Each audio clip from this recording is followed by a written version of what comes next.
I started a business because I couldn't work for anyone else. I do things my way. I do what I think is in the best interest of the patient. I don't answer to insurance companies. I don't answer to large corporate organizations. I answer to my patient, and that's it. My thought when I opened my clinic was I can do this all myself. I don't need additional outside help in many ways. I went to medical school. I can figure this out. But it was a very, very steep learning curve.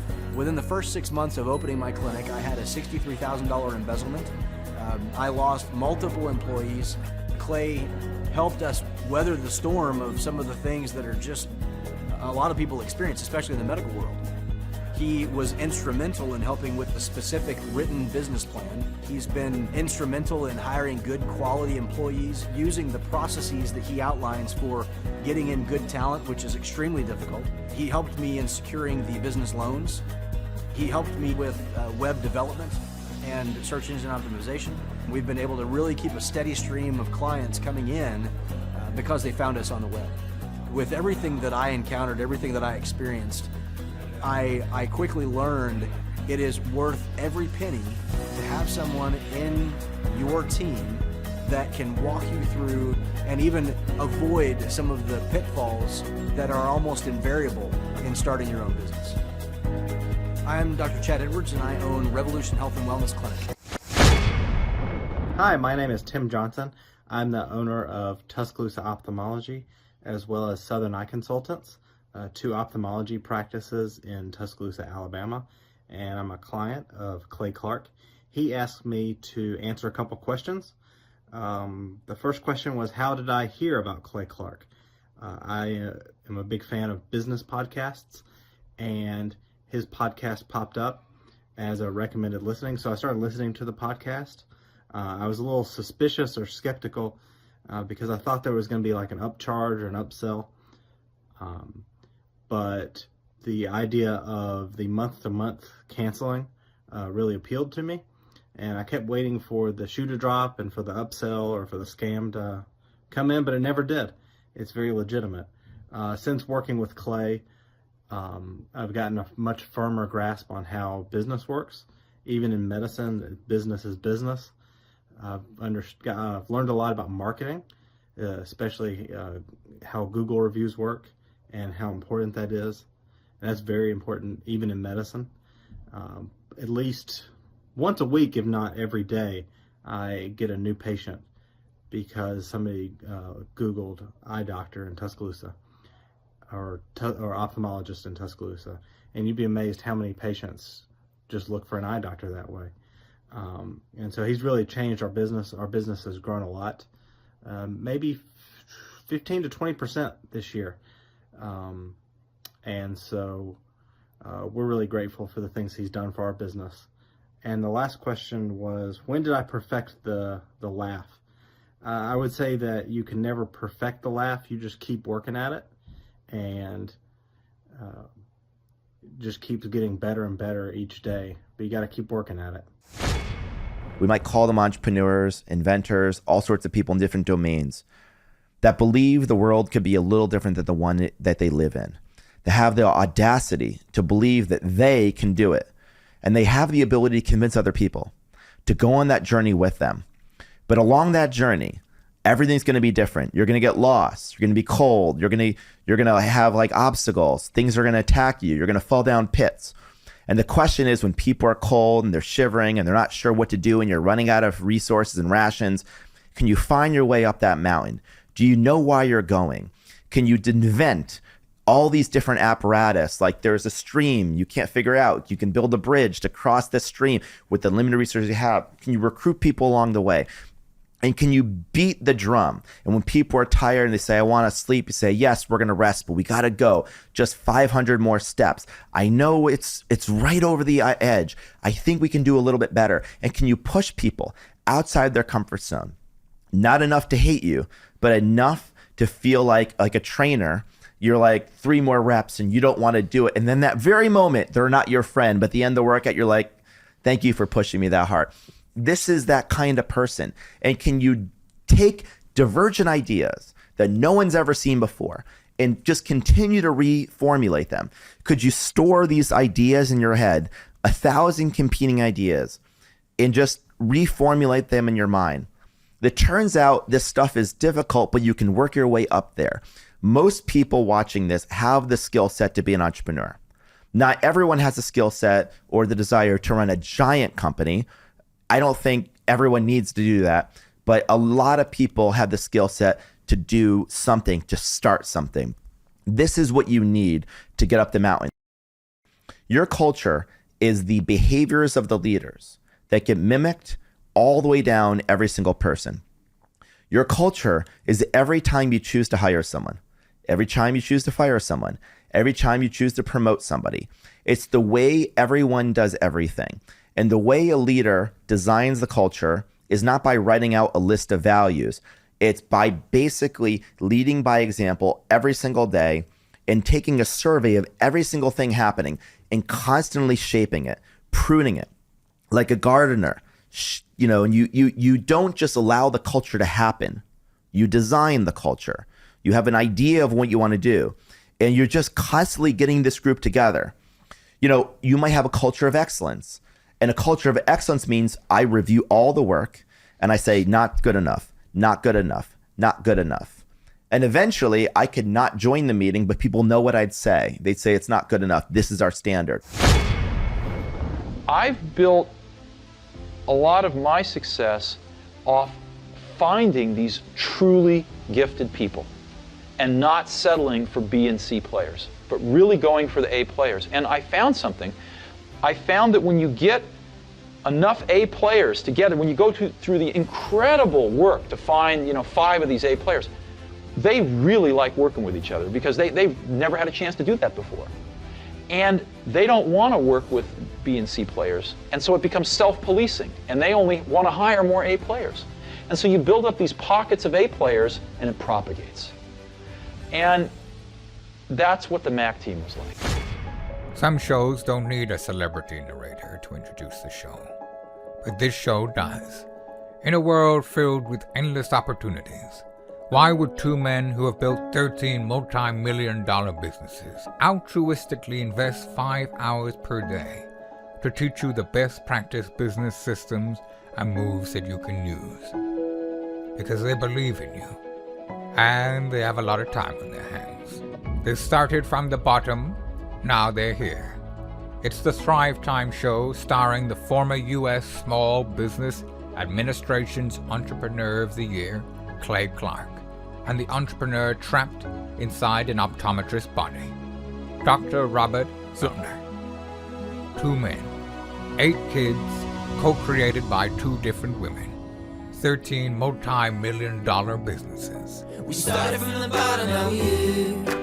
We started from the bottom, and we'll show you how to get here. Started from the bottom, now we're here. We started from the bottom, now we're here. Mr. Clyde started from the bottom, and now we're at the top, teaching you the systems to get what we got. Colton Dixon's on the hooks, I break down the books. The seeds bringing some wisdom and the good looks. As the father of 5, that's why I'm alive. So if you see my wife and kids, please tell them hi. It's the CNC up on your radio, and now 3, 2, 1, here we go. We started from the bottom, now we're here. We started from the bottom, and we'll show you how to get here. Started from the bottom, now we're here. We started from the bottom, now we're here.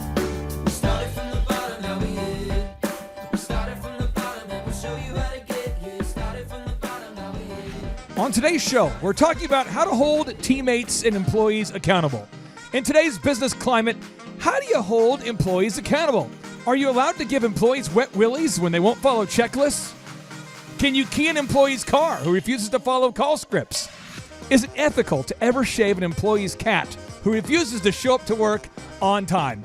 And is it ever ethical to use a police-grade taser in an office environment to motivate an employee? We answer all of these deep questions and more on today's show. Everybody on? Good. Great. Grand. Wonderful. No yelling on the bus! In a world filled with endless opportunities, why would 2 men who have built 13 multi-million-dollar businesses altruistically invest 5 hours per day to teach you the best practice business systems and moves that you can use? Because they believe in you, and they have a lot of time on their hands. Welcome into your daily audio dojo of Mojo experience. It's time for another episode of the Thrive Time Show. We started from the bottom, now we here. We started from the bottom and we'll show you how to get here. Started from the bottom, now we here. We started from the bottom, now we here. We started from the bottom, now we're on the top. Teaching you the systems to get what we got. Colton Dixon's on the hooks, I break down the books. Z's bringing some wisdom and the good looks. As the father of five, that's why I'm alive. So if you see my wife and kids, please tell them hi. It's the CNC up on your radio. And now 3, 2, 1, here we go. We started from the bottom, now we here. We started from the bottom and we'll show you how to get here. Yes, yes, and yes, Thrive Nation. Dr. Z, I am excited to be here with you and Paul Hood, Tulsa's #1 CPA in every way. We've got the top optometrist, we've got the top accountant, and we've got the top no-talent man-bear pig and myself on the show today. It's unbelievable. Dude, you've got a tremendous amount of talent. You could have a job just writing intros for the podcast. I did. But don't do it because you got a Thrive Time. I can say, I'm not going to mention the person's name, but I can say we had somebody who's in the top 40 music space that did ask if I could produce intros for one of their projects. And that's surprising. I did say no. I did say no because of what we're doing right now. Right. But we have a question from a Thriver. And what I'm going to do is I'm going to read the question. And Z, I want you to take your first crack at answering the question. And then, Paul, you can one-up him. And then I get to one-up the one-up. Oh, wow. Let's get it. So here we go. Nice. Into the mailbag we go. And the question is, my lead installer is not working a full day and talking too much to other contractors and is so slow and is slowing them down on job sites. A builder called me to tell me this. It's really, really bad according to the builder. How do I handle this? So let me tee it up. It sounds like we have a contractor here who has an employee on his team who is really working slow and is spending their day perpetually distracted and is distracting other people who they're supposed to be working with. So apparently this is a subcontractor, I believe, who's working for a builder, and his guy is not only slow, but he's slowing down other people Because he's got to talk. and he wants to know how to handle the situation. So Dr. Z, let's have you kind of start off this conversation. How do we hold this employee accountable to getting their job done on time and to not distracting other people?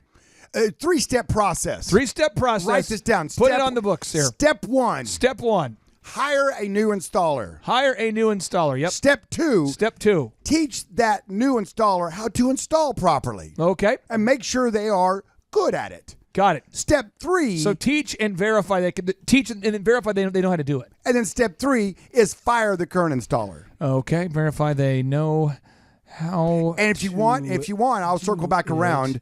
But if you want, I'm going to save you hours of your time. Okay, let's by add a little firing them a particular way. So when we come back. So we're gonna fire the old installer. Fire Correct. the old installer. Not this is not an ageist thing. We're not gonna fire old people. We're just saying fire the previous. Well, it could installer. be old, or it could be a she, for all I know. Okay, so fire the older, The current installer, the older the one that's made the transgender trouble. installer. We don't offend Yeah, anybody. we don't even know what bathroom they use. I don't care. Right. So let me just give a little bit of detail here. Then I want Paul to pile on here.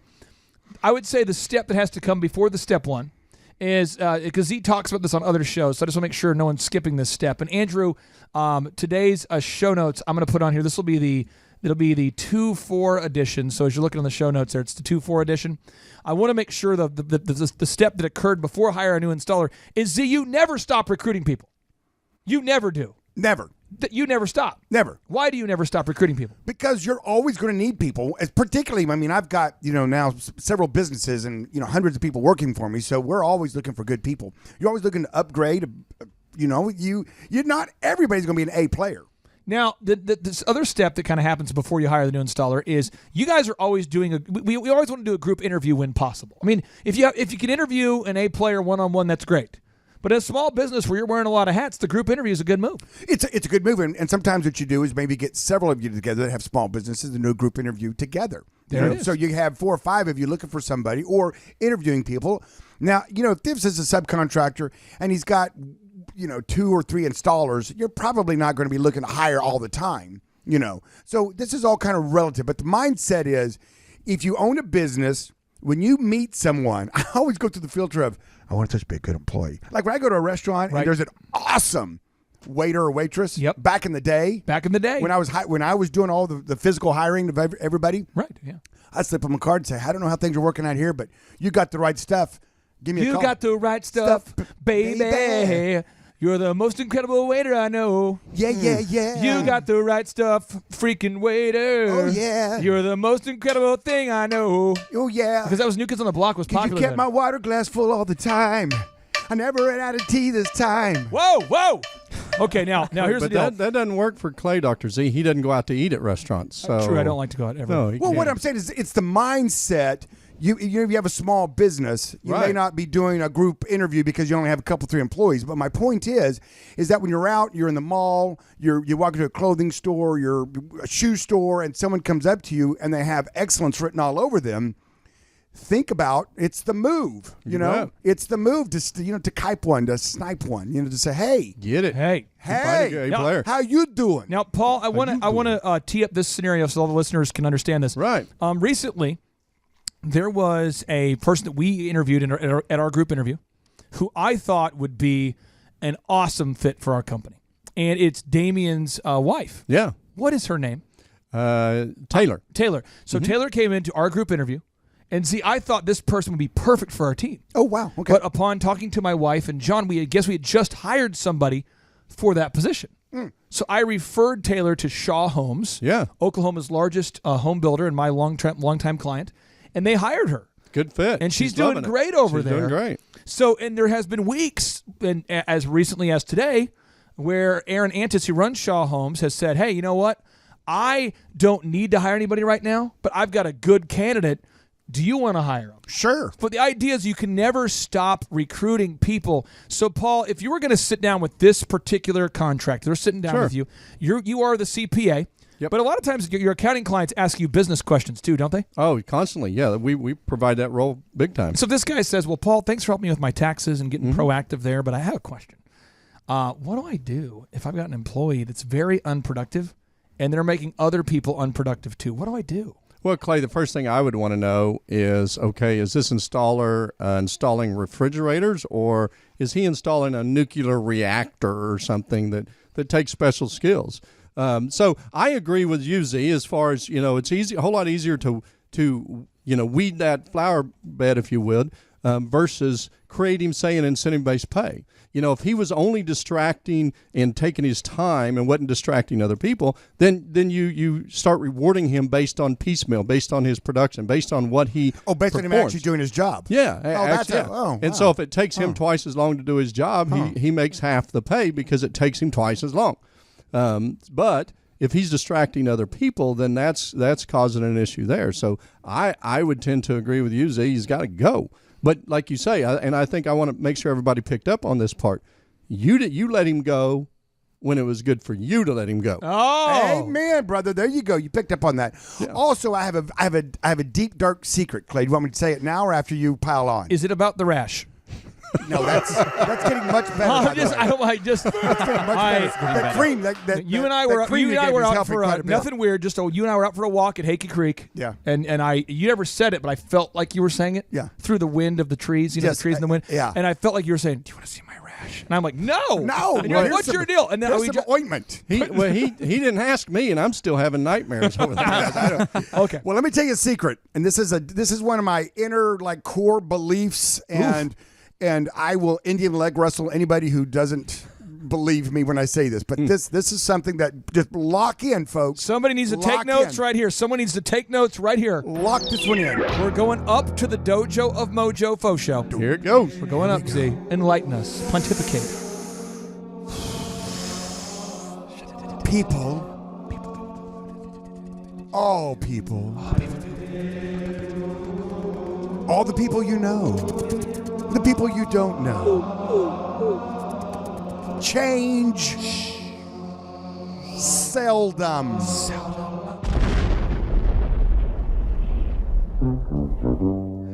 But I love everybody, and I started my business to help the community. And that installer, he has a family and he has a mortgage and a car payment. I can't fire him. And he's also anatomically able to put his head inside his anus, which is awesome. Whoa. No, Wow. Those are all the reasons you shouldn't fire someone. I mean, here's one of the first people in the history of the world that could do that. who could fit his head all the way up his rectum. He could be in circus. He should go to the circus shows. Cirque du Soleil would circus. Think about that. Bill to put a cranium inside a rectum. Wow. That would sell big. Wow. People would want to see that. That blows my mind. You can't don't wanna fire see a that. talent like that. I don't want to see that, Clay. Wow. That's okay. Wow. I tell you what. Well, I'm thanks. so scarred. That's why I'm such a scarred and jaded business coach. You are. I've seen so many people who claim to have been the first person in the world to put their cranium up their anus. And I discovered, no, buddy, you're not the first. You're not the You're first. from a long line. There's a whole bunch of people. Long Do you know line. that in Mongolia, the people of Mongolia can memorize things much more effectively than the average American? Do you know this? Well, they work on it. They do. Yeah. But I thought, geez, the Americans got a lockdown on memorization. No, it's the Mongolians. What'd you And say? let me tell you what, it's the Jackassarians. The Jackassarians. These are the people who can put their head inside their rectum. There you go. Oh, boy. Hey, Clay, I got a different take on this. So let's change the subject real quick. Let's get away from rectums. But so it's kind of like tough love. You know, if you've got a child or your son or daughter or whatever, and you allow them to drift and not reach their full potential, you're actually damaging them. So if you don't let that person go, to find a different path, you're actually enabling his bad activity, and it's really terrible for him. There was a person who interviewed Elon Musk a while back, and they were sitting down asking him like why he's been successful. You know, what his tips are for super success. Like, what are your hacks? Success tips. You know, the question is, what's your hack? How do you avoid all the hard work? You know, what do you need to do to become super successful? And this was his answer. I'm going to play the audio. This is what Elon Musk has to say, because I want to really pile on with what Paul just said. Sometimes your family members won't work hard, and you got to fire them. Oh, I know. So here we go. I'm going to cue up the audio. This is what Elon Musk. This is Elon Musk's tips for becoming successful faster. This is his life hack. Human tendency is wishful thinking, and then just work like hell. I mean, you just have to put in, 80 to 100-hour weeks every week. All those things improve the odds of success. Okay. Z, did you hear what he just said? Yeah, you got to work. How many hours? 80 to 100. Did you say a week? Is that a week or a month? As an entrepreneur, you get to being the boss. You get to choose which 80 to 100 you want to work. Elon Musk is addressing the country of France, saying, "Now you guys just need to work 80 hours a month." There you go. No, 80 hours a week. Now let's get back into the specific steps that you need to take if you want to hold your team accountable. Because I've got a lot of details.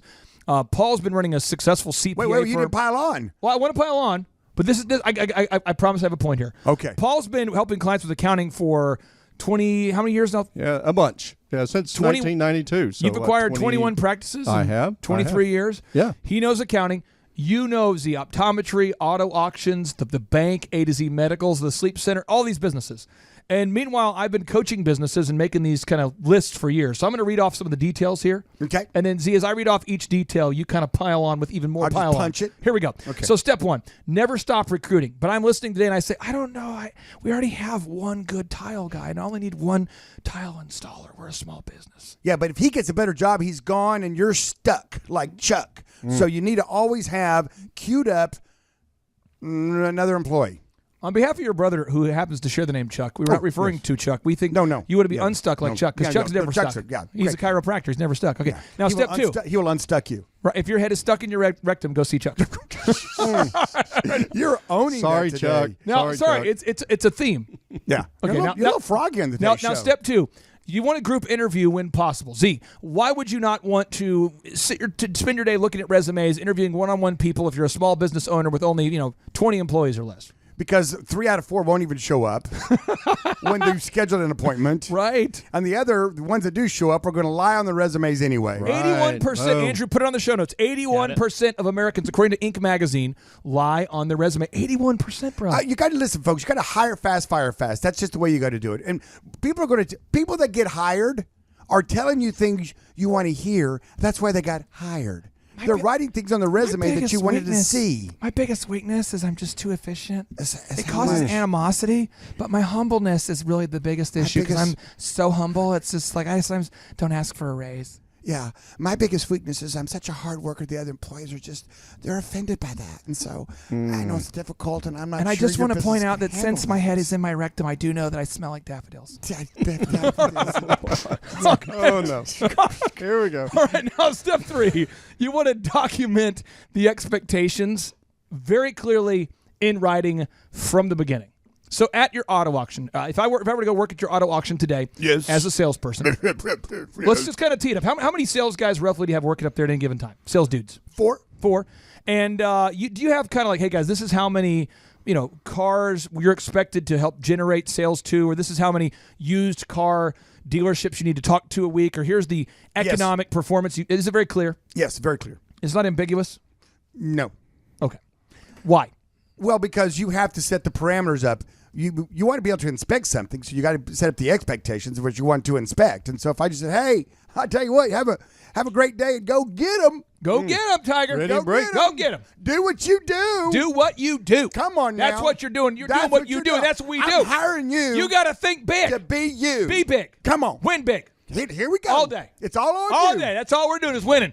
I mean, oh, folks, that's the problem. Is so many employees are like, that was my job, assignment. Was win. It was, they're like, okay, what do I do?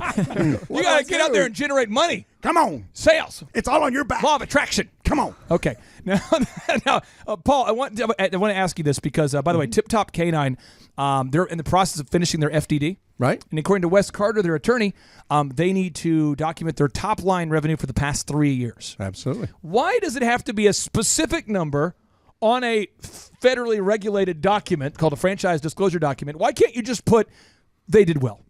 Well, They were winning. Yeah. Winning. Hashtag winning. Well, Clay, there's a balance. The government, there's a balance between what you disclose and what you don't, and what people make decisions on.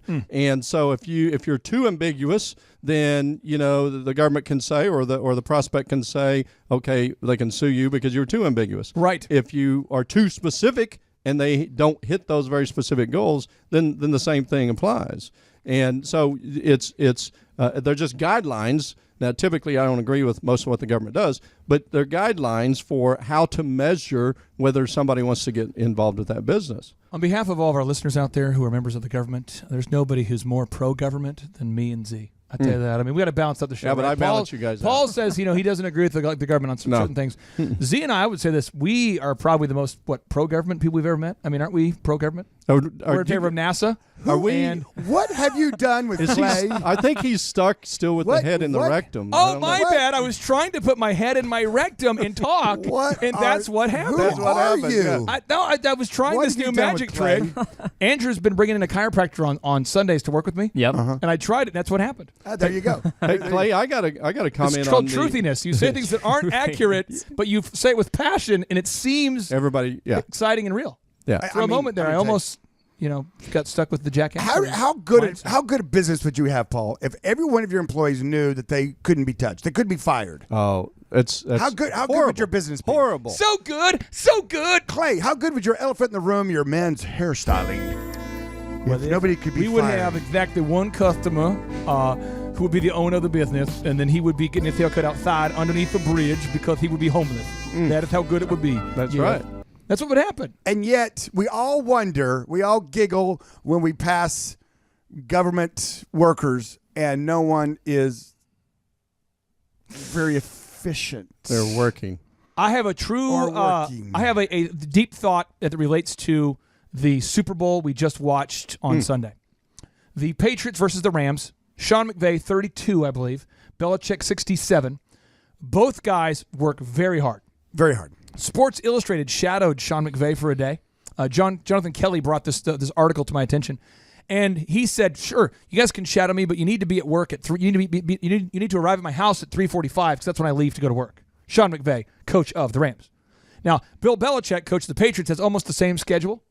Is it shocking that the two men who work the hardest and who have it's been joked that basically once football season starts, they basically disappear for 6 months? Is it shocking that they're the ones who are winning and that Sean McVay is the youngest coach in NFL history? But previous to him, Bill Belichick, when he became a head coach, he was the youngest coach in NFL history. Clay, I would say it's not surprising because what happens is they create a system or process, and then they demand. So they may not have even the best players in the NFL, but they demand that you work extra, you do things, you learn your job, and you execute that job, and you put in that extra time. And that's what, when we started doing the group interviews, it was amazing. We're looking again for more people. We're doing group interviews. And I get comments all the time. Well, I actually got a comment from a competitor that said, well, good luck. Good people are hard to find. Right. And they are hard to find if you're not looking every week. Right. And I gladly commented, well, actually, we don't have problems finding those because we don't focus on skill sets. We focus on desire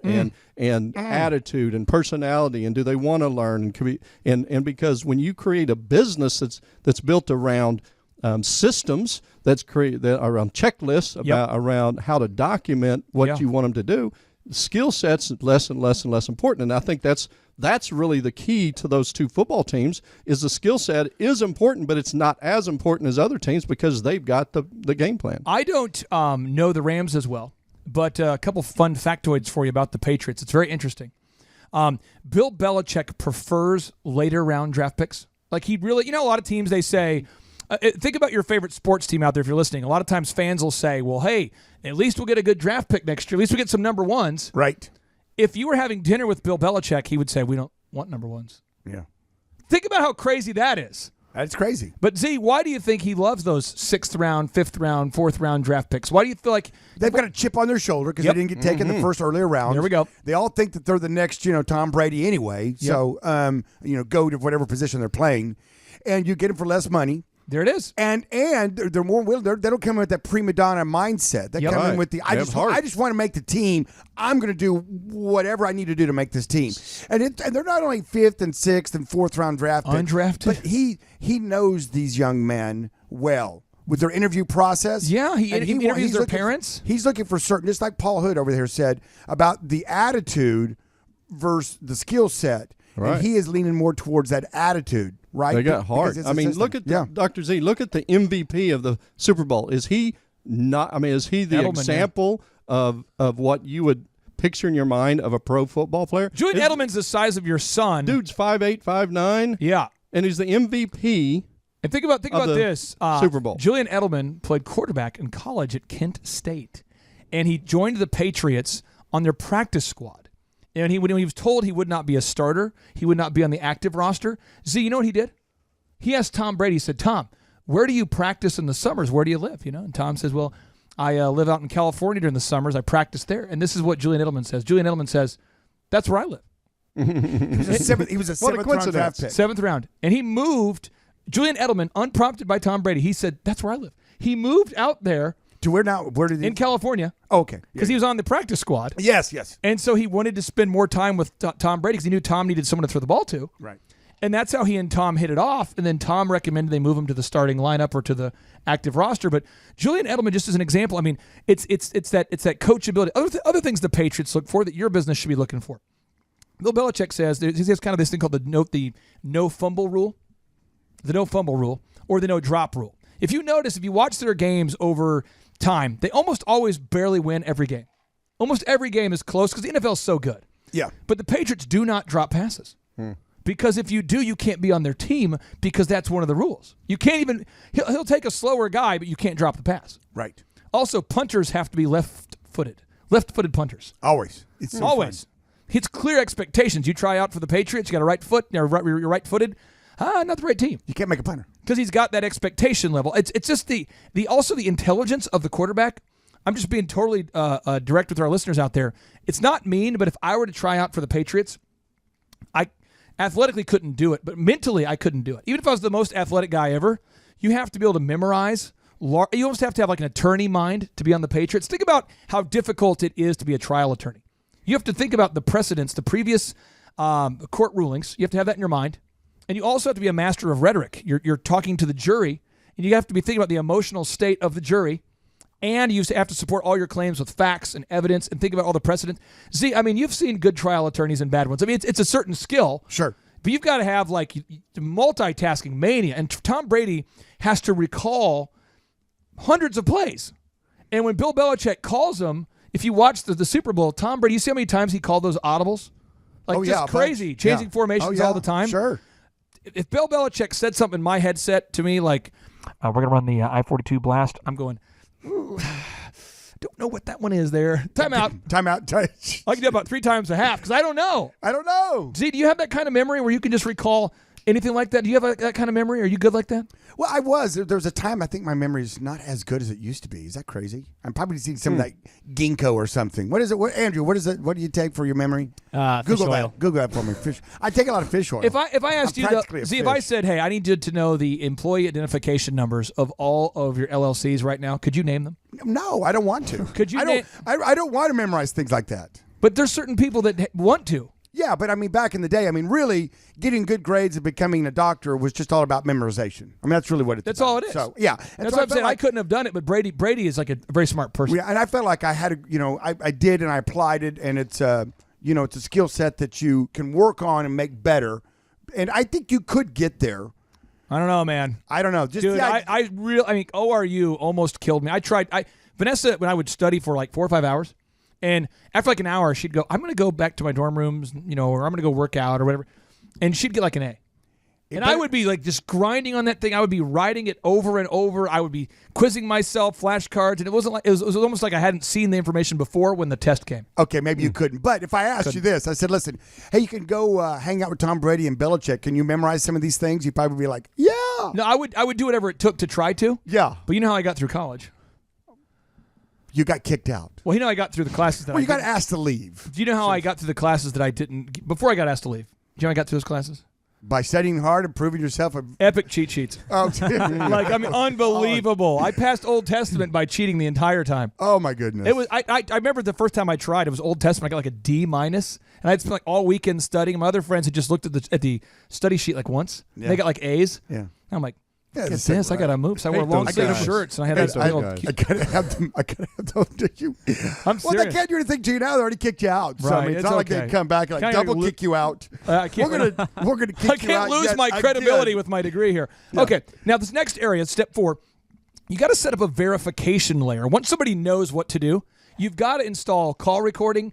Z, at your optometry clinic, you've got a little glass where you can kind of look down, see what's going on. Oh, yeah. Video cameras. Oh, a lot let's of talk those. about how either you, Paul, or you, Z, would have been robbed blind if you didn't have cameras or recorded audio or something or a manager to verify things were being done. I mean, would you even be in business, Paul? Would you even be in business if you didn't have somebody? No. And we actually had a real live, actually the police is investigating it. We had a guy walk in just a month ago into my office here in Tulsa and kind of act like he was lost. It was about lunchtime over Christmas break. Is this the burrito store? Yeah.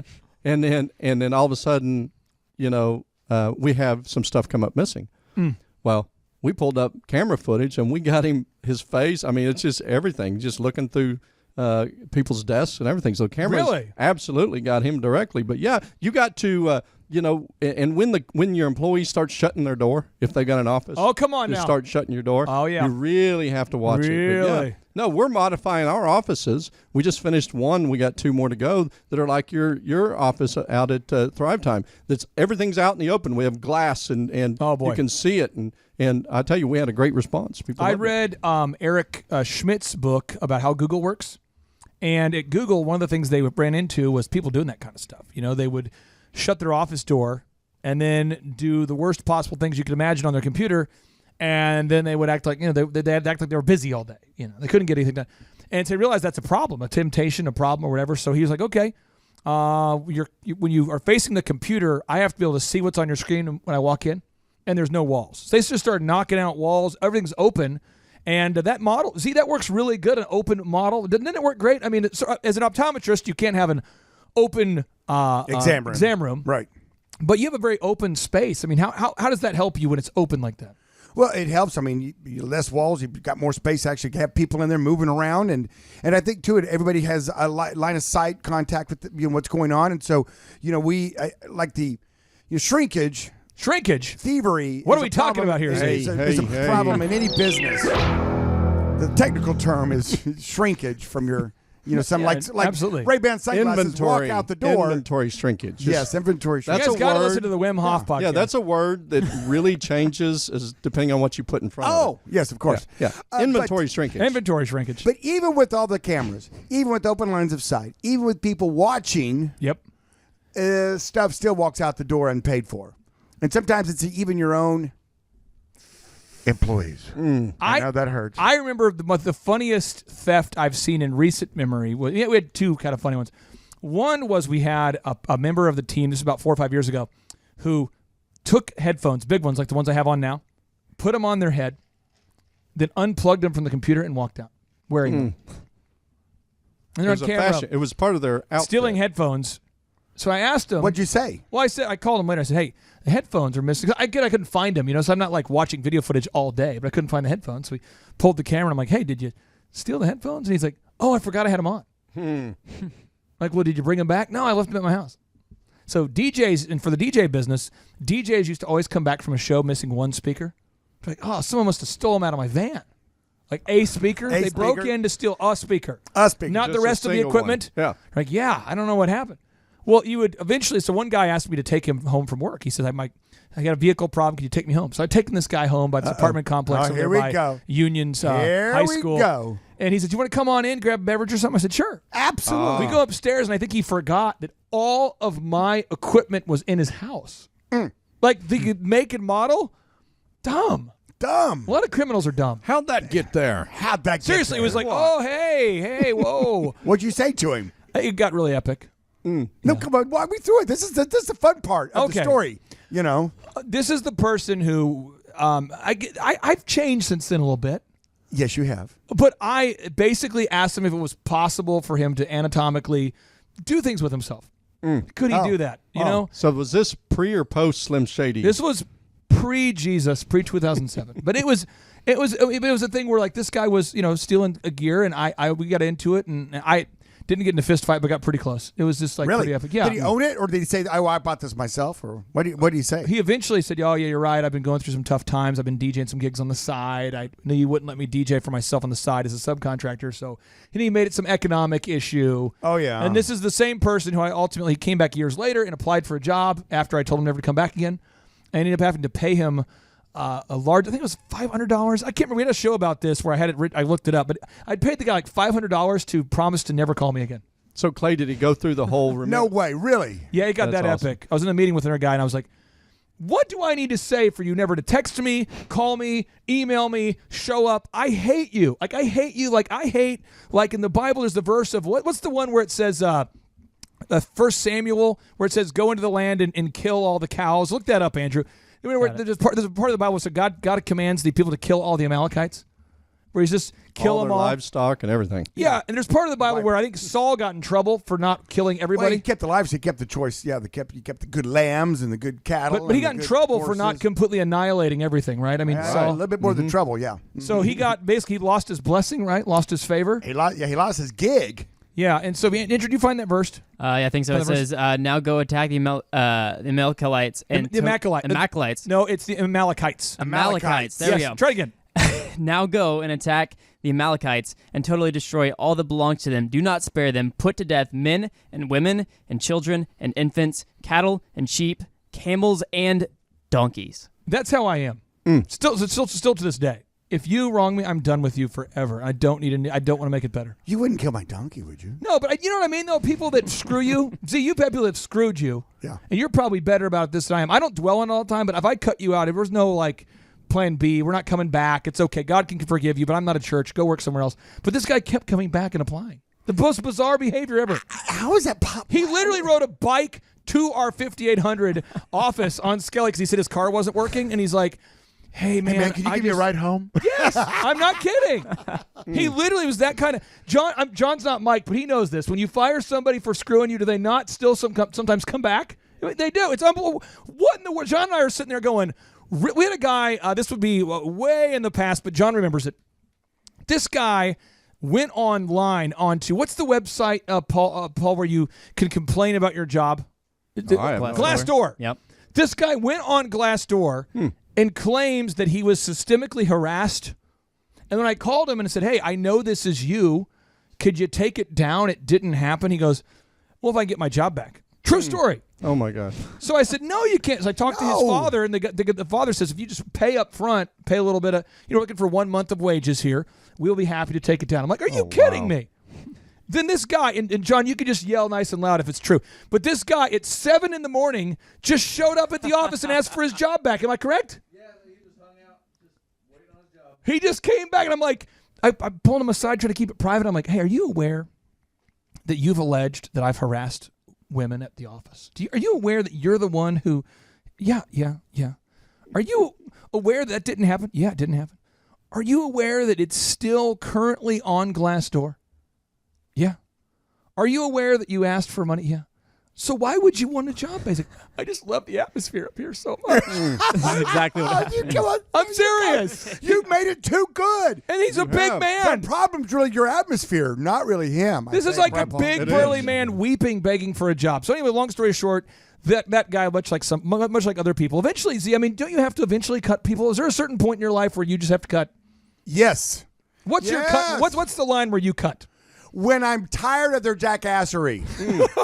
Okay, there it is. When I put up with it enough. People ask me all the time, when do you know it's time to fire somebody? And I say, listen, when you're tired of the things they're doing wrong, you'll do it. I really do not like when I talk to another business owner and all they do is complain about one of their employees. Go on. Oh, every time. Because it's always a fresh one. On about some employee that's causing them so much, isn't answering the phone, isn't greeting patients, isn't doing their job, and they just fuss.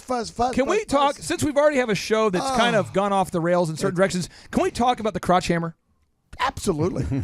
There was one guy who asked if he could come over to your house, who wasn't a client of ours. You're not doing business with the guy. He just asked you sincerely. One man to another man. He says, hey, Z, I got this employee that's wearing me out. And you were super kind. You were like, okay, tell me about it, And then you're like, okay, well, you need to fire him. And it was like probably a 45-second conversation. Yeah. And he's like, but I don't want to. No, yeah, I feel so bad. I know. And you were like, can we go outside? So you took him out to the man cave. So it was you, me, and he.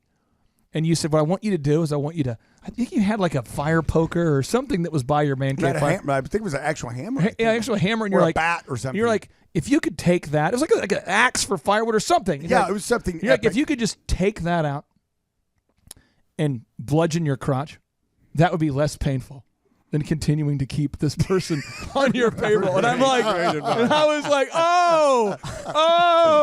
I mean, it's your conscious decision to continue with the painfulness of the situation. And so I said, well, it's about like you getting that. Yeah, and just have at it. I mean, apparently you enjoy the pain. Okay, now the next step is you want to hire a new person. So, Paul, when you hire a new person, the onboarding process is so important. You bet. So I think about Damien, who joined your team here fairly recently. He's a former was he a member of the Marines? Marines, yeah. Great guy. Awesome. Yeah, I guess you're never a former Marine. You are a Marine for life. Marine, yeah. Semper Fi. So this guy, great guy, he started working with you. How important is that initial onboarding phase? Because he's now working out with you guys. He's in your. I think he's in a workout. Do you have to be in like the workout club to work for Paul? No, Hook? you don't have to be in a workout club. He's like joined the workout club. Whatever. Yeah. What do you call this thing? The competition? Well, we did a physique bodybuilding show. But he's in it now. He is. He's going working for it. out with you guys. Yeah. He's part of the team. How important is it for those first 72 hours with a new employee for them to really adapt to your culture, for you to invest time with them? Why is it so critical that first 72 hours? Well, Clay, like you've told me before, this is my business. The people that are walking in, that I'm paying them, I want to like them. And we tend to hang out with people that are a lot like us. We have a very driven firm, and you know what the funny thing is Damien has zero accounting background, zero financial background. Yep. But at Hood and Associates CPAs or hoodcpas.com, dude's carrying $20,000 a month worth of clients that he's meeting with on a monthly basis. Yep. And he started 5 months ago, zero accounting background. But he's doing a rock star. But the reason that happened is because we started him at what we do is a lot different. What Z does in his optometry shops is different than other optometrists. It's what we do is different. And so we have that laid out, and all he had to do is walk our path. And while he's walking that path, we monitor and we watch and see which way he's going and to see if he's going to make our team. There's a lot of character attributes that Monty and that Kylie, who work with you, Z, have that are similar to you.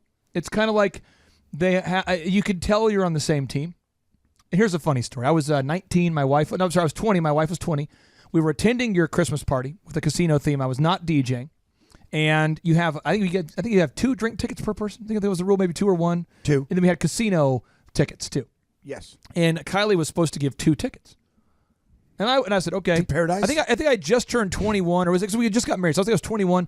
And I said, can I have, another ticket? And she says, no. But she did it with a smile, like, no.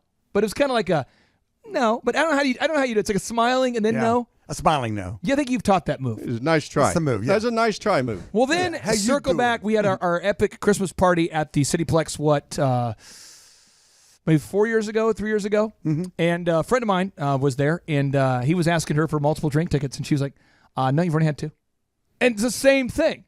And she holds the line, but does it with a smile. Right. And I think Monty's the same way. Yeah. Because you teach that. You don't have to be mean just because you're saying no. If someone asks you for something and you're not supposed to do what they want you to do, then you want people around you that are accountable, that will actually listen to me. I'm their boss. I'm the one paying them. You weren't paying Kylie. Right. She didn't work for you. You weren't the boss. You were there as a +1. There we go. Okay?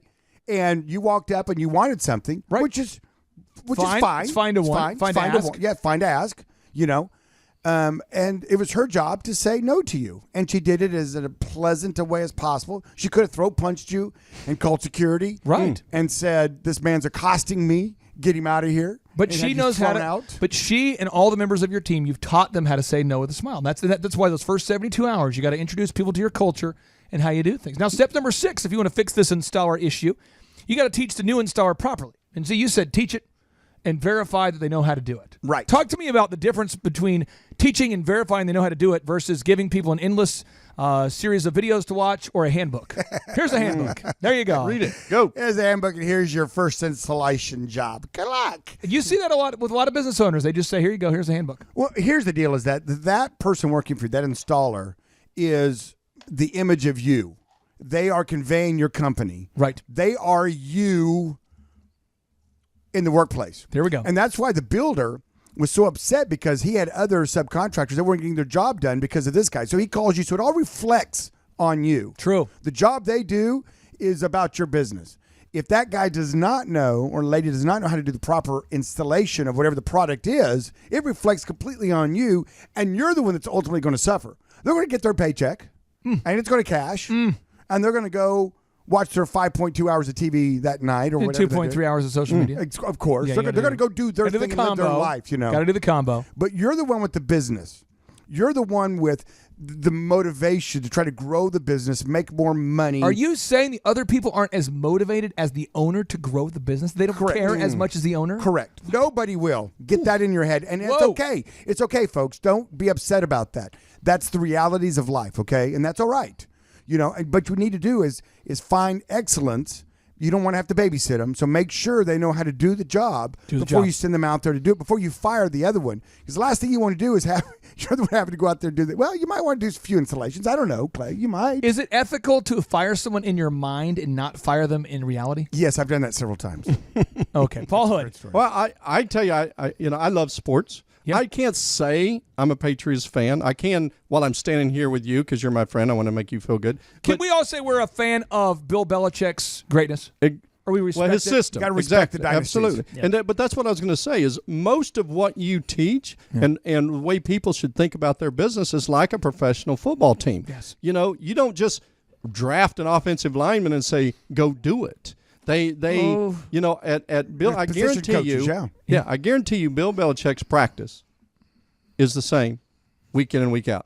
They do the same steps. They do the same cadence. They do this. They do that. Everything is very consistent. It's very documented. It's very regimented. And that's the way your business is. Not only are you always looking for the next A player, but you're creating a system and process to where you teach them how you want it done, and not only from the final product, but the steps to get there.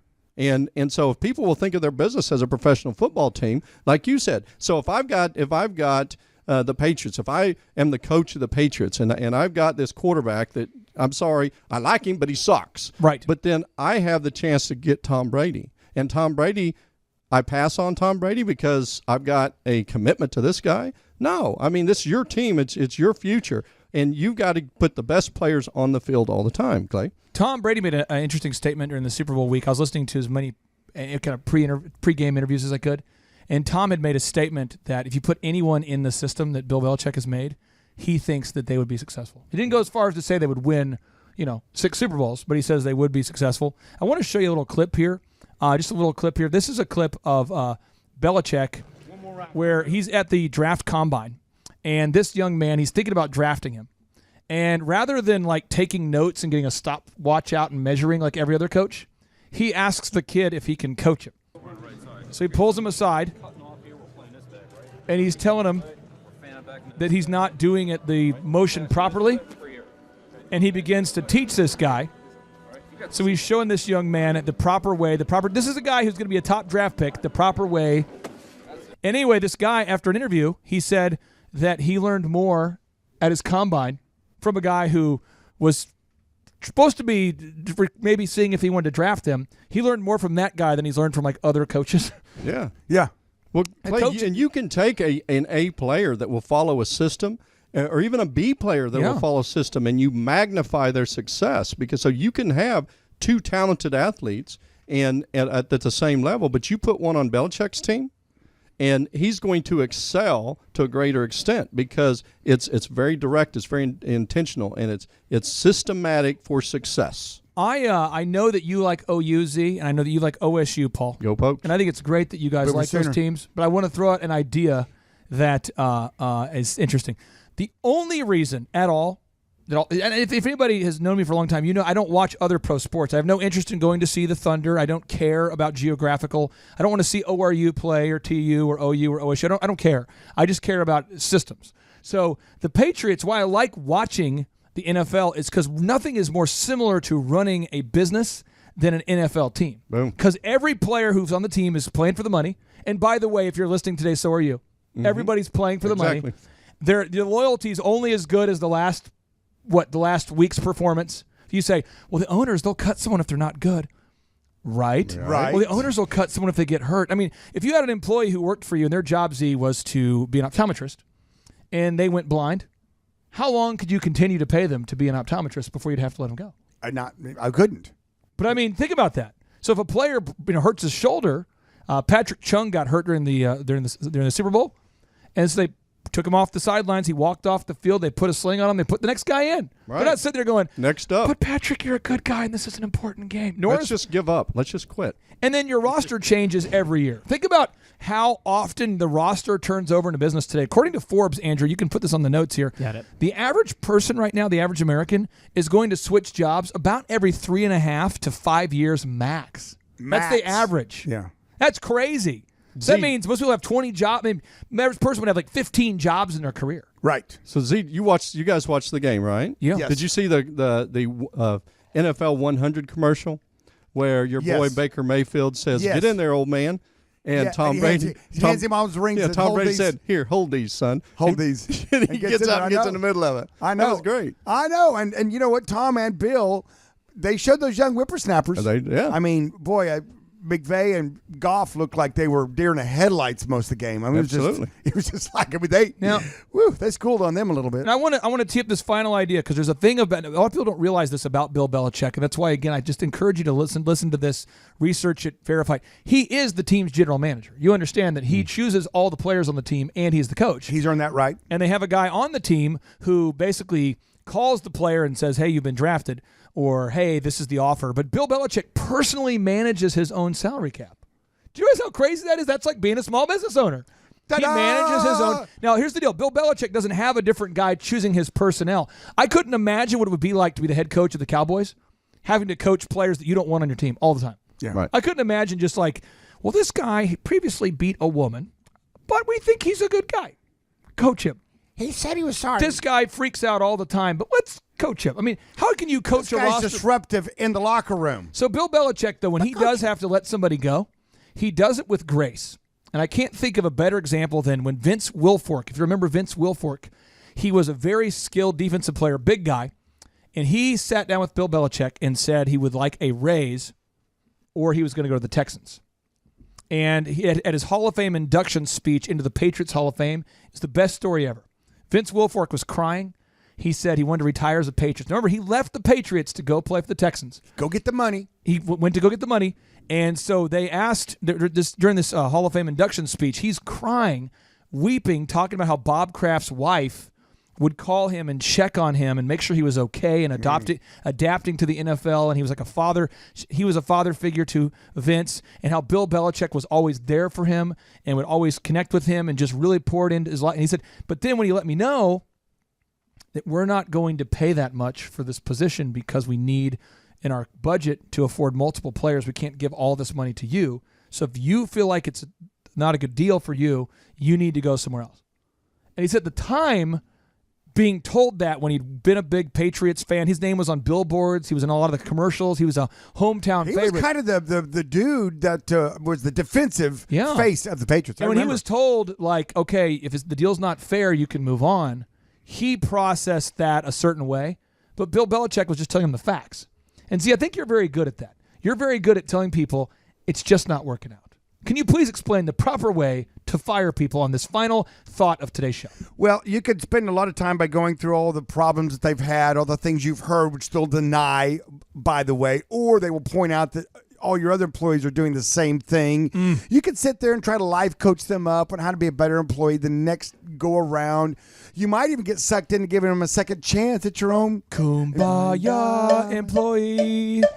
Kumbaya. Then you'll end up making s'mores with them. And pretty soon you're hugging it out, and they're still working for you. And you look around and go, that didn't go as planned. You say these simple words and you leave it at this. But I can put my head in my rectum. You can't fire me. Watch. It's just not working out is all that you say when you fire someone. That's all you say. And they're going to say, well, why? Well, tell me. It's just don't fall for the trap.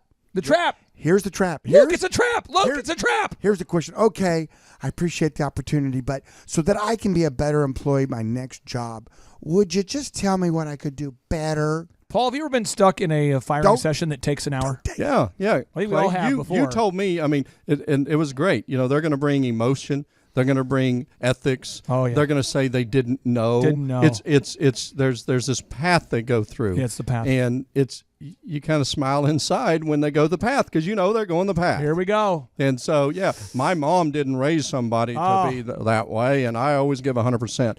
I did not know I was supposed to do that. And oh my gosh, I don't know what I'm going to do. I really just love it here.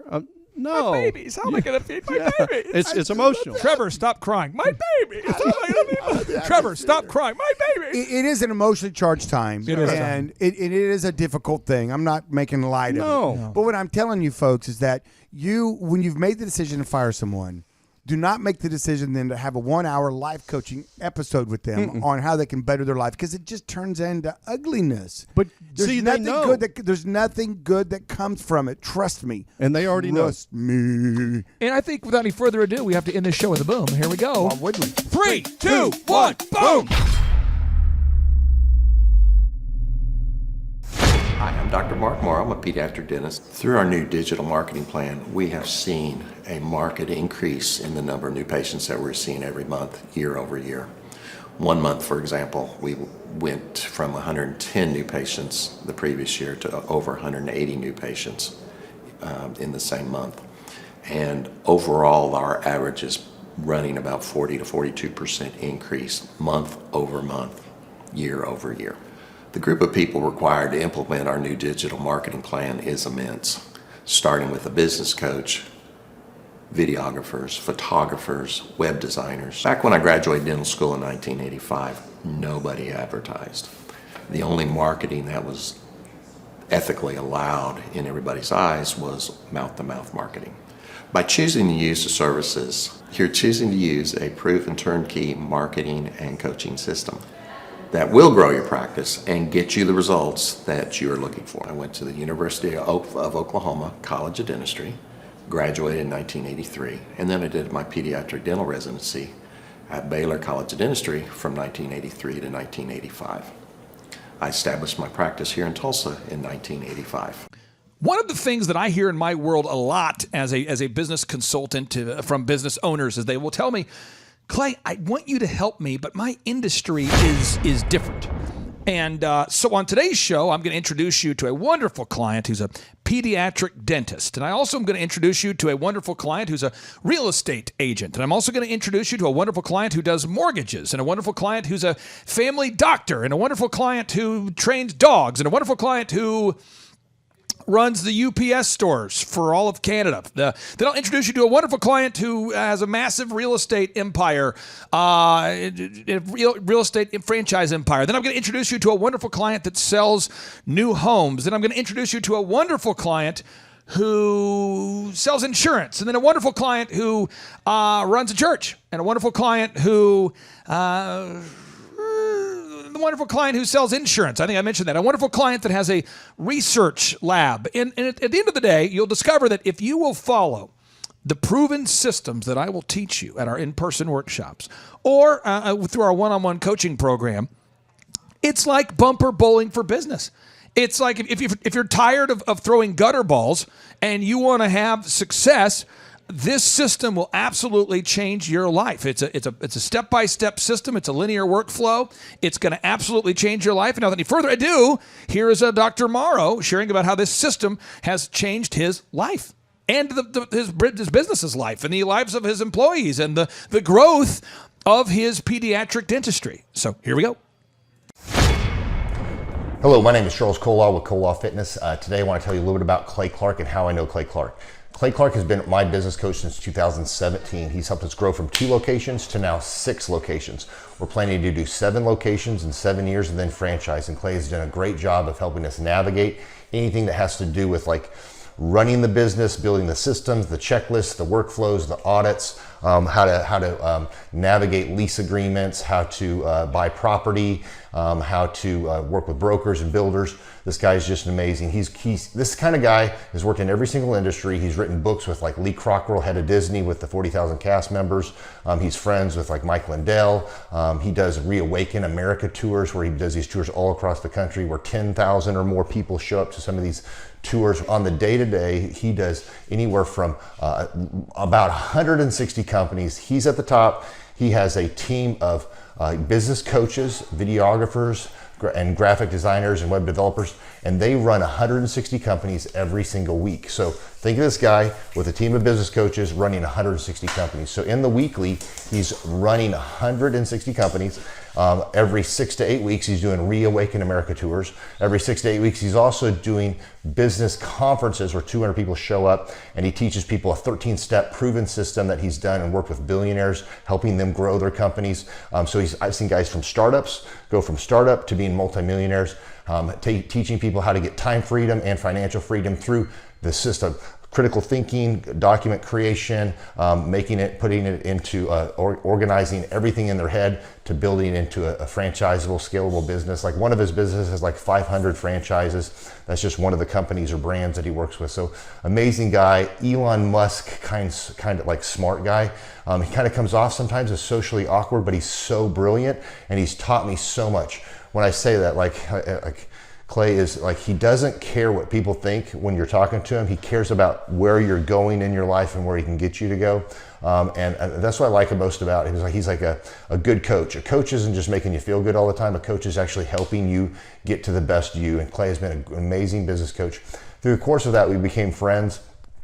I was really most impressed with him is when I was shadowing him one time. We went into a business deal and listened to it. I got to shadow and listen to it. And when we walked out, I knew that he could make millions on the deal. And they were super excited about working with him.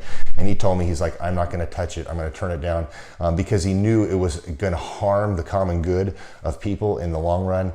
And the guy's integrity just really wowed me. It brought tears to my eyes to see that this guy, his highest desire was to do what's right. And anyways, just an amazing man. So anyways, impacted me a lot. He's helped navigate anytime I've got nervous or worried about how to run the company or, navigating competition and an economy that's like, I remember we got closed down for 3 months. He helped us navigate on how to stay open, how to get back open, how to just survive through all the COVID shutdowns, lockdowns, because our clubs were all closed for 3 months and you have $350,000 of bills you got to pay, and we have no accounts receivable, He helped us navigate that. And of course, we were conservative enough that we could afford to take that on for a period of time. But it was, anyways, great man. I'm very impressed with him. So Clay, thank you for everything you're doing. And I encourage you, if you haven't ever worked with Clay, work with Clay. He's going to help magnify you. And there's nobody I have ever met that has the ability to work as hard as he does. He probably sleeps 4, maybe 6 hours a day, and literally the rest of the time he's working, and he can outwork everybody in the room every single day, and he loves it. So anyways, this is Charles Kolaw with Kolaw Fitness. Thank you, Clay. And anybody out there that's wanting to work with Clay, it's a great opportunity to ever work with him. So you guys have a blessed one. This is Charles Kolaw. We'll see you guys. Bye-bye. Hi, I'm Aaron Antis with Shaw Homes. I first heard about Clay through a mortgage lender here in town who had told me what a great job he had been doing for them, and I actually noticed he was driving a Lamborghini all of a sudden, so I was willing to listen. In my career, I've sold a little over $800 million in real estate. So honestly, I thought I kind of knew everything about marketing and homes. And then I met Clay, and my perception of what I knew and what I could do definitely changed. After doing $800 million in sales over a 15-year career, I really thought I knew what I was doing. I've been managing a large team of salespeople for the last 10 years here with Shaw Homes. And I mean, we've been a company that's been in business for 35 years. We've become one of the largest builders in the Tulsa area, and that was without Clay. So when I came to know Clay, I really thought, man, there's not much more I need to know, but I'm willing to listen. The interesting thing is our internet leads from our website has actually, in a 4-month period of time, has gone from somewhere around 10 to 15 leads in a month to 180 internet leads in a month. Just from the few things that he's shown us how to implement that I honestly probably never would have come up with on my own. So I got a lot of good things to say about the system that Clay put in place with us. And it's just been an incredible experience. I am very glad that we met and had the opportunity to work with Clay. So the interaction with the team and with Clay on a weekly basis is honestly very enlightening. One of the things that I love about Clay's perspective on things is that he doesn't come from my industry. He's not somebody who's in the home building industry. I've listened to all the experts in my field. Our company has paid for me to go to seminars, international builder shows, all kinds of places where I've had the opportunity to learn from the experts in my industry. But the thing that I found working with Clay is that he comes from such a broad spectrum of working with so many different types of businesses that he has a perspective that's difficult for me to gain because I get so entrenched in what I do, I'm not paying attention to what other leading industry experts are doing. And Clay really brings that perspective for me. It is very valuable time every week when I get that hour with him. From my perspective, the reason that any business owner who's thinking about hooking up with Thrive needs to definitely consider it is because the results that we've gotten in a very short period of time are honestly monumental. It has really exceeded my wildest expectation of what he might be able to do. I came in skeptical because I'm very pragmatic, and as I've gone through the process over just a few months, I've realized it's probably one of the best moves we've ever made. I think a lot of people probably feel like they don't need a business or marketing consultant because they maybe are a little bit prideful and like to think they know everything. I know that's how I felt coming in. I mean, we're a big company that's definitely one of the largest in town. And so we kind of felt like we knew what we were doing. And I think for a lot of people, they let their ego get in the way of listening to somebody that might have a better or different perspective than theirs. I would just really encourage you, if you're thinking about working with Clay, I mean, the thing is, it's month to month. Go give it a try and see what happens. I think in the 35-year history of Shaw Homes, this is probably the best thing that's happened to us. And I know if you give them a shot, I think you'll feel the same way. I know for me, the thing I would have missed out on if I didn't work with Clay is I would have missed out on literally an 1,800% increase in our internet leads. Going from 10 a month to 180 a month, that would have been a huge financial decision to just decide not to give it a shot. I would absolutely recommend Clay Clark to anybody who's thinking about working with somebody in marketing. I would skip over anybody else you were thinking about, and I would go straight to Clay and his team. I guarantee you're not going to regret it, because we sure haven't. My name is Danielle Sprick, and I am the founder of D Sprick Realty Group here in Tulsa, Oklahoma. After being a stay-at-home mom for 12 years and my 3 kids started school and they were in school full-time, I was at a crossroads and trying to decide what do I want to do? My degree and my background is in education, but after being a mom and staying home and all of that, I just didn't have a passion for it like I once did. My husband suggested real estate. He's a home builder, so real estate and home building go hand in hand, and we just rolled with it. I love people, I love working with people, I love building relationships, but one thing that was really difficult for me was the business side of things. The processes and the advertising and marketing. I knew that I did not have what I needed to make that what it should be. So I reached out to Clay at that time, and he and his team have been extremely instrumental in helping us build our brand, help market our business, our agents, the homes that we represent. Everything that we do is a direct line from Clay and his team and all that they've done for us. We launched our brokerage, our real estate brokerage, 8 months ago. And in that time, we've gone from myself and one other agent to just this week, we signed on our 16th agent. We have been blessed with the fact that we right now have just over 10 million in pending transactions. 3 years ago, I never would have even imagined that I would be in this role that I'm in today, building a business, having 16 agents. But I have to give credit where credit's due. And Clay and his team and the business coaching that they've offered us has been huge. It's been instrumental in what we're doing. Don't ever limit your vision. When you dream big, big things happen. I started a business because I couldn't work for anyone else. I do things my way. I do what I think is in the best interest of the patient. I don't answer to insurance companies. I don't answer to large corporate organizations. I answer to my patient, and that's it. My thought when I opened my clinic was I can do this all myself.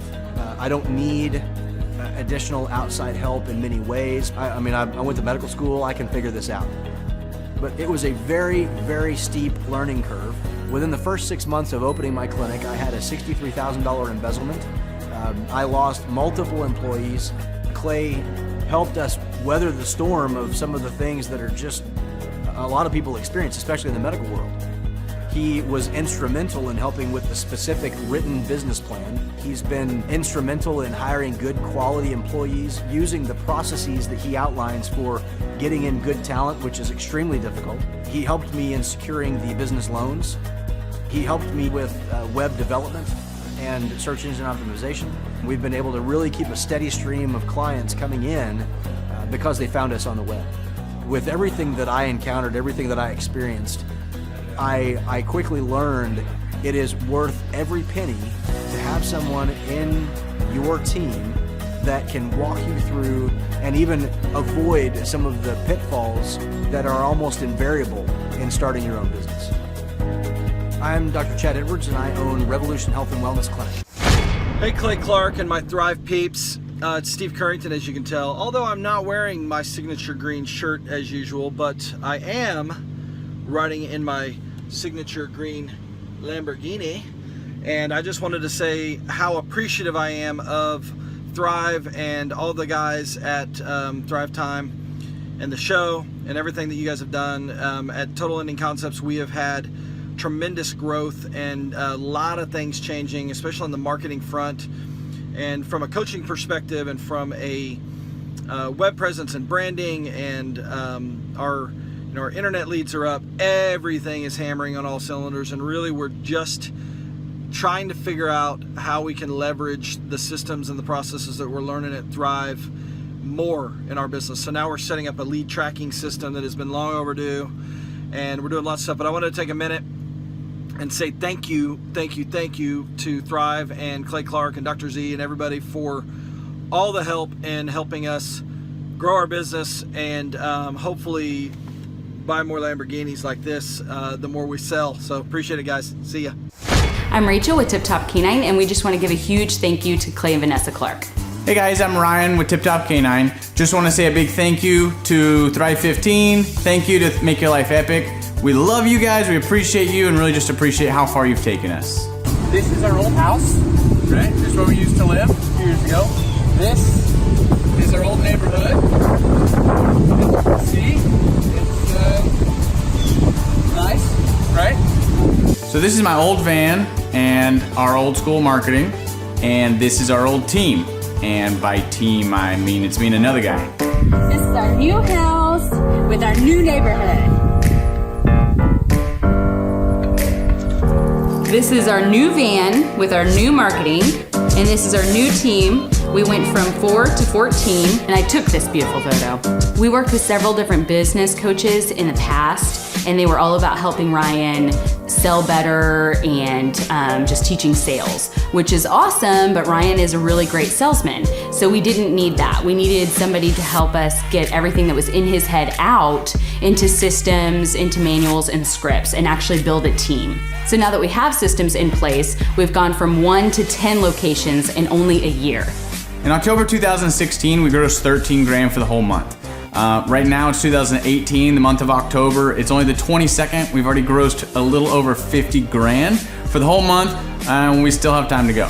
We're just thankful for you, thankful for Thrive and your mentorship, and we're really thankful that you guys have helped us to grow a business that we run now instead of the business running us. Just thank you times 1,000. So we really just want to thank you, Clay, and thank you, Vanessa, for everything you've done, everything you've helped us with. We love you guys.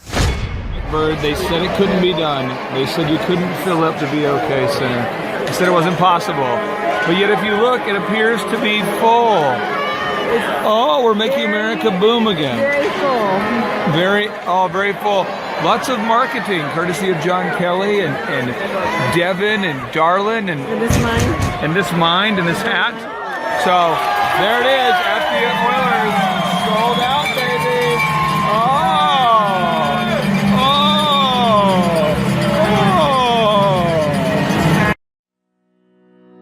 My name is Taylor Hall. I'm the general manager of the Tulsa Oilers professional hockey team.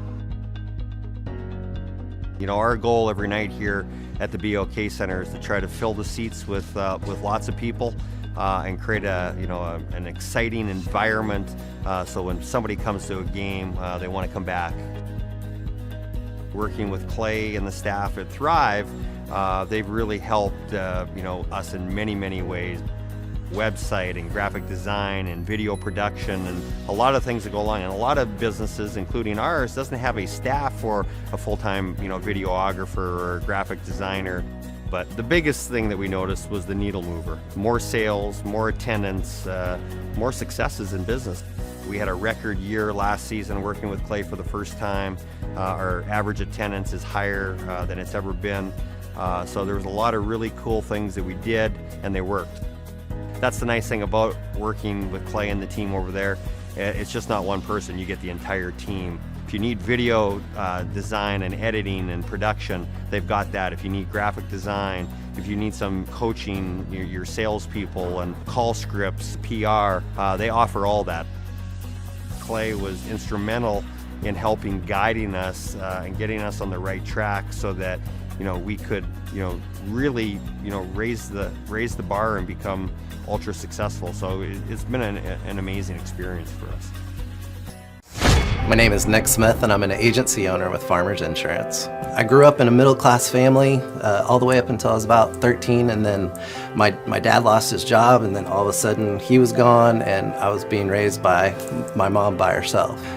She was probably making 20 grand a year. You know, in order for me to have a car, I had to pay for the car. I had to pay for the gas. I had to do everything on my own. So the independent thinking had to come early, and if I wanted to do anything. A couple of years ago, man, I was stuck in a rut. I really honestly was, and I couldn't see it. Not because I was doing it wrong, it's because I didn't know any better. Rates were not good. Selling was difficult. Staffing was just unbelievably difficult to keep good staff in here. I was having a ton of turnover. And I was about ready to hang it up and sell out. I was just done. And that's about when I got introduced to the concept of the Wheel of Wealth and Thrive. Some of the specific things I've learned about running my business is systems and being organized. Before, I think I just kind of shot from the hip a lot of times. But man, since, you know, I started this whole journey, and I've developed systems for each of the employees, but not just the employees, but for the position. So the fear of wondering when I'm gone, wondering if things are being done, I don't have to worry quite as much. Business-wise, finally got over the hump, and we're actually growing again, whereas before we were just declining, and now we're back up, and we're back over what we were a couple of years ago now. The training's ongoing, even to from where I'm at now. I still feel like I need to get further. The training itself is just, it'll rock your world. It really will change the way you think and look at business. So all those things just kind of culminated into this big, successful business that I feel like I have now. All that stuff has just been life-altering. Clay's awesome. You know, he's very entertaining, very energized, does some quirky, unique ways to sort of get engagement with the audience. So really pleased to have Clay do our keynote today. Well, I think it was being willing to take some risks on stage, taking some risks relative to how to set the audience up. I think that kind of created this sort of what's going to happen next. And so just that risk-taking sort of created a unique tension that I think ultimately resulted in a great experience. Well, you know, I think Clay would be an awesome presenter for a number of groups. One, I think the material that he delivers is spot on, but he also can deliver some additional products and services to the organization, even beyond just the things that he does on stage. My name is David Drucker. I'm the president for UPS Stores Canada, also a member of the AFA board in an honorary position, so kind of a crossover with both sides. I thought it was great. I thought Clay did a wonderful job. I think anytime you're able to get a diverse group together to start finding the commonalities, you're starting to pull the threads together that are going to make something for the future. And I think that was the objective for today, and I think Clay was really able to pull that out. I thought Clay was really good at shifting speeds. He was fast when he needed to be fast, detailed when he needed to be detailed, was able to read the room every so often if we started drifting off too far to the left or too far to the right. He was right there to rudder us back on course. So, I mean, really, I don't think we could have chosen a better guy for the day to lead us. My impression of Clay was his energy, and just like the energy that he had on stage, and how passionate he is about his message. And I really felt like I could connect with that because it was very genuine and believable and sincere. And I really appreciate the sincerity of it all. So the lesson nugget is, in fact, the action nugget. It's like you can think of things all day long, you can read books all day long, you can do whatever you're going to do as far as business planning, but if you don't implement and actually take action, then it doesn't mean anything. It is all about taking the steps and standing up and going forward and engaging in an action activity. Well, what was so different about this is the sense of humor. They're a really great sense of humor, very lively, very engaging and interesting. And a lot of presentations, you just kind of sit there and go, oh no. But this was fun. This was fun and interesting and engaging. Oh, I love Clay. Very funny. You never know, right? With a keynote speaker, you don't know, so you got to kind of open up. He's got a good sense of humor. I like the video at the beginning. It started out perfect. I'm like, oh, great, another speaker that's been to a million corporations. I liked it. I like it was really well done. Like the guy's good. Clay's fantastic. I mean, the guy is hilarious, captivating, kept the room moving. I mean, I love the fact that he got everybody up and moving. The fact that you could get John Tanney up dancing in his seat like that is worth the price of admission right there. You know, it just reinvigorates you. You know, you hear somebody talk about how, you put it in systems into your business, how you got to seize the day. I mean, all that stuff is stuff deep down you should be doing, but those reminders help, and it's the right time if you're open to it. I mean, that's what it's all about. Because I'm a product of the 90s, I liked his, Notorious B.I.G. rap a little bit, but I get it, man. He's exactly right. I got a ton of buddies that are sitting around playing PlayStation every day, and they're not studying success, and I think that's the thing. Because to me, the one thing I really take away from that conversation is poverty is our baseline. Everybody knows poverty. You don't need to teach poverty. You need to teach success. And the fact that he said that was like music playing.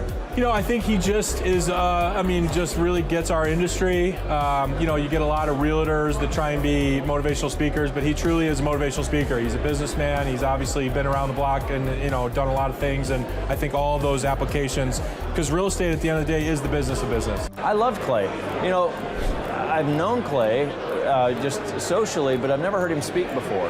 And I was probably most taken by the fact that he was just common in so many ways and made fun of himself, but also brought that aspect of these are my lessons, and these are lessons from some very influential people who all recognize. So probably what I took away from it the most was the Net Promoter Score and the fact that your wow factor from what you provide to your clients really creates that score. And you really have to go the extra mile to bring people to that level of impression. I appreciated Clay's story about his father and the picture with the kids, with the girls. I thought that was very meaningful. And takes the whole thing, the rest of his message and stories and things that he's sharing, and really puts them in perspective for people who are listening. You could tell he enjoys what he does and believes in what he's presenting, and that's a connection with an audience that is more important than the name or even what's being presented. It's real, it's transparent, and it's genuine. My name is Josh Wilson. I'm the owner of Living Water Irrigation. So I've been working with Thrive since December of 2017. So the biggest changes we've seen as a company is, first of all, just systematically how we do things, how we present things. Our Google presence is phenomenal. Our website's a million times better. And just the overall accountability and the process by which we're conducting ourselves. So our biggest win since working with Thrive is we literally, March was a record month for us.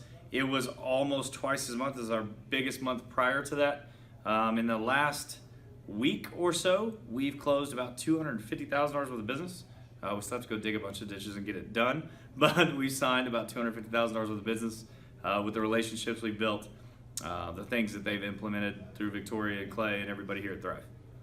So I would recommend Thrive to other business owners simply because they can point out where you're flawed and what you need to work on. You just have to be real and honest with yourself on what you need to improve upon. So that would be first and foremost. And the huge reason why I would do it, because it works. It actually, everything that they said when we came in for our initial meeting to today, absolutely positively has been accomplished. JT, do you know what time it is? 4:10. It's Tebow time in Tulsa, Jerusalem, baby.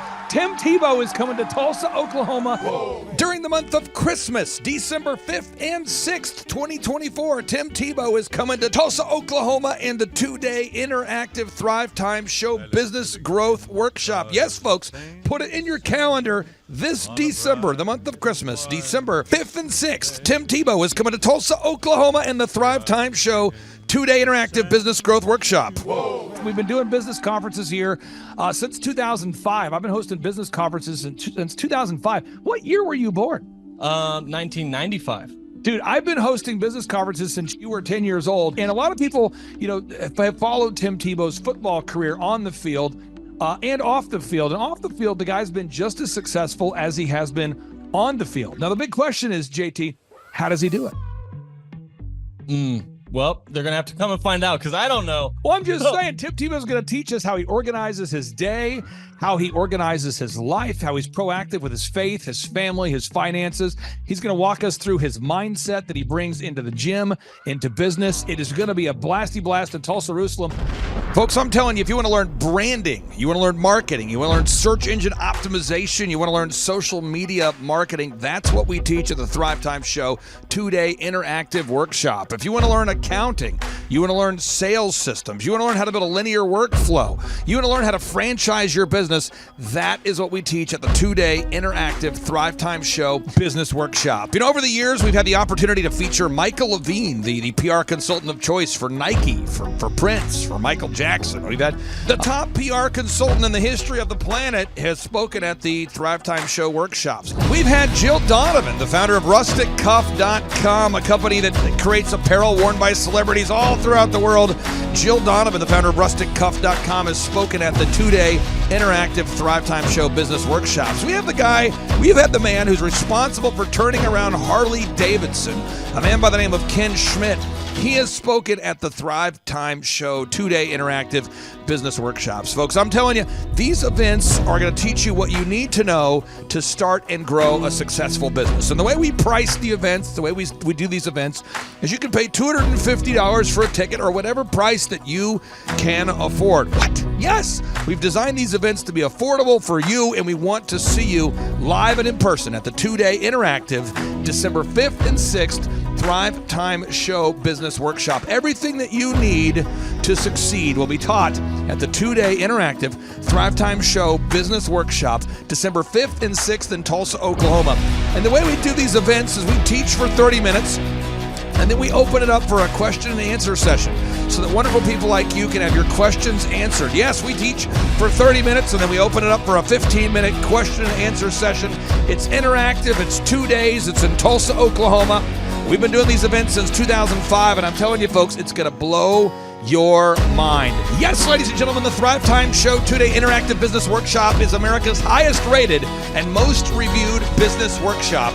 See the thousands of video testimonials from real people just like you who've been able to build multi-million-dollar companies. Watch those testimonials today at thrivetimeshow.com. Simply by clicking on the testimonials button right there at thrivetimeshow.com, you're going to see thousands of people just like you who've been able to go from just surviving to thriving. Whoa. Each and every day, we're going to add more and more speakers to this all-star lineup, but I encourage everybody out there today, get those tickets today. Go to thrivetimeshow.com. Again, that's thrivetimeshow.com.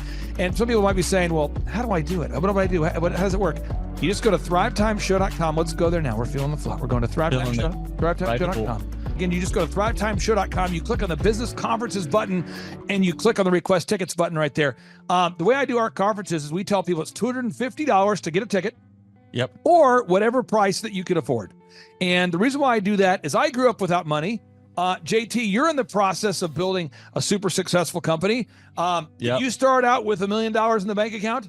No, I did not. Nope, did not get any loans, nothing like that. Did not get an inheritance from parents or anything like that. I had to work for it, and I'm super grateful. I came to a business conference. That's actually how I met you, met Peter Taunton. I met all these people. So if you're out there today and you want to come to our workshop, again, you just got to go to thrivetimeshow.com. You might say, well, who's speaking? We already covered that. You might say, where's it going to be? It's going to be in Tulsa, Jerusalem, Oklahoma. And someone says, Tulsa, Jerusalem. I'm really trying to rebrand Tulsa as Tulsa, Jerusalem, sort of like the Jerusalem of America.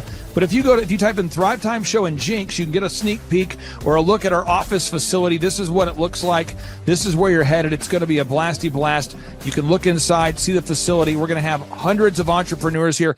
It is going to be packed. Now, for this particular event, folks, the seating is always limited because my facility isn't a limitless convention center. You're coming to my actual home office, and so it's going to be packed. Who? You're going to come. Who? You? I'm talking to you. You can just get your tickets right now at thrivetimeshow.com. And again, You can name your price. We tell people it's $250 or whatever price you can afford. And we do have some select VIP tickets, which gives you an access to meet some of the speakers and those sorts of things. And those tickets are $500. It's a 2-day interactive business workshop, over 20 hours of business training. We're going to give you a copy of my newest book, The Millionaire's Guide to Becoming Sustainably Rich. You're going to leave with a workbook. You're going to leave with everything you need to know to start and grow a super successful company. It's practical, it's actionable, and it's Tebow time right here in Tulsa, Jerusalem. Get those tickets today at thrivetimeshow.com. Again, that's thrivetimeshow.com. Hello, I'm Michael Levine, and I'm talking to you right now from the center of Hollywood, California, where I have represented over the last 35 years 58 Academy Award winners, 34 Grammy Award winners, 43 New York Times bestsellers. I've represented a lot of major stars, and I've worked with a lot of major companies. And I think I've learned a few things about what makes them work and what makes them not work. Now, why would a man living in Hollywood, California, in the beautiful sunny weather of LA, come to Tulsa? Because last year I did it, and it was damn exciting. Clay Clark has put together an exceptional presentation, really life-changing, and I'm looking forward to seeing you then. I'm Michael Levine. I'll see you in Tulsa. Thrive Time Show 2-day interactive business workshops are the world's highest rated and most reviewed business workshops because we teach you what you need to know to grow. You can learn the proven 13-point business systems that Dr. Zellner and I have used over and over to start and grow successful companies. I mean, we get into the specific steps on what you need to do to optimize your website. We're going to teach you how to fix your conversion rate. We're going to teach you how to do a social media marketing campaign that works. How do you raise capital? How do you get a small business loan? We teach you everything you need to know here during a 2-day, 15-hour workshop. It's all here for you. You work every day in your business, but for 2 days you can escape and work on your business and build these proven systems so now you can have a successful company that will produce both the time freedom and the financial freedom that you deserve. You're going to leave energized, motivated, but you're also going to leave empowered. The reason why I've built these workshops is because as an entrepreneur, I always wish that I had this. And because there wasn't anything like this, I would go to these motivational seminars, no money down, real estate, Ponzi scheme, get motivated seminars, and they would never teach me anything. It was like you went there and you paid for the big chocolate Easter bunny, but inside of it, it was a hollow nothingness. And I wanted the knowledge, and they're like, oh, but we'll teach you the knowledge after our next workshop. And the great thing is we have nothing to upsell. At every workshop, we teach you what you need to know. There's no one in the back of the room trying to sell you some next big get-rich-quick, walk-on-hot coals product. It's literally, we teach you the brass tacks, the specific stuff that you need to know to learn how to start and grow a business. And I encourage you to not believe what I'm saying, and I want you to Google the Z66 auto auction. I want you to Google elephant in the room. Look at Robert Zellner and Associates. Look them up and say, are they successful because they're geniuses, or are they successful because they have a proven system? When you do that research, you will discover that the same systems that we use in our own business can be used in your business. Come to Tulsa, book a ticket, and I guarantee you it's going to be the best business workshop ever, and we'll even give you your money back if you don't love it. We've built this facility for you, and we're excited to see you. And now you may be thinking, what does it actually cost to attend an in-person 2-day interactive Thrive Time Show business workshop? Well, good news. The tickets are $250 or whatever price that you can afford. What? Yes, they're $250 or whatever price you can afford. I grew up without money, and I know what it's like to live without money. So if you're out there today and you want to attend our in-person 2-day interactive business workshop, all you got to do is go to thrivetimeshow.com to request those tickets. And if you can't afford $250, we have scholarship pricing available to make it affordable for you. I learned at the Academy in Kings Point in New York. Acta non verba. Watch what a person does, not what they say. Whoa. Good morning, good morning, good morning. Robert Kiyosaki, the Rich Dad Radio Show. Today I'm broadcasting from Phoenix, Arizona, not Scottsdale, Arizona. They're close, but they're completely different worlds. And we have a special guest today. Definition of intelligence is if you agree with me, you're intelligent. And so this gentleman is very intelligent. I've done his show before also, but very seldom do you find somebody who lines up on all counts. And it's a Mr. Clay Clark. He's a friend of a good friend, Eric Trump. But we're also talking about money, bricks, and how screwed up the world can get in a few and a half hour. So Clay Clark is a very intelligent man, and there's so many ways we could take this thing. But I thought, since you and Eric are close, Trump, what were you saying about what Trump can't, what Donald, who's my age, and I can say or cannot say? Well, first of all, I have to honor you, sir. I want to show you what I did to one of your books here. There's a guy by the name of Jeremy Thorne, who was my boss at the time. I was 19 years old, working at Faith Highway. I had a job at Applebee's, Target, and DirecTV. And he said, "Have you read this book, Rich Dad, Poor Dad?" And I said, "No."